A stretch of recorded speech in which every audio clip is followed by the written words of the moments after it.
Lydia Okeyo. Obila gwenge Masuna West ochako timo nonro ka otenre kod nek mar ja-ohala ma jahigni 50 manyo ochiel kod Lisa simo ito ngimane karo hande bwa ma Migori otieno manyoro.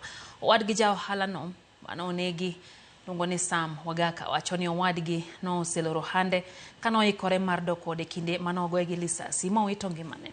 Tendo bila sub county Masuna West Crispino Butu no wacho ni gisechako timo nonro kotenre kod nek kendo gidhi kao okang' mowinjore mar chik.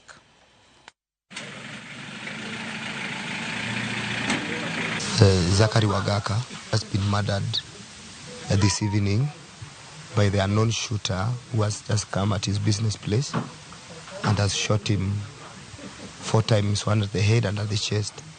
And we can't explain what has transpired. He was just okay.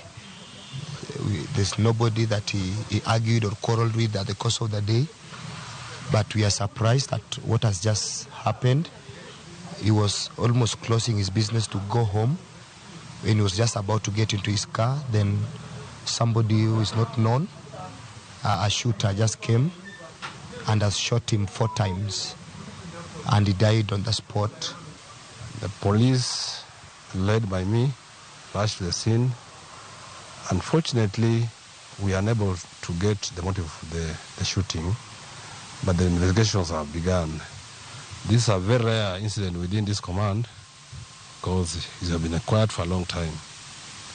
Otherwise, we promise to do everything that we can to unearth the author of this crime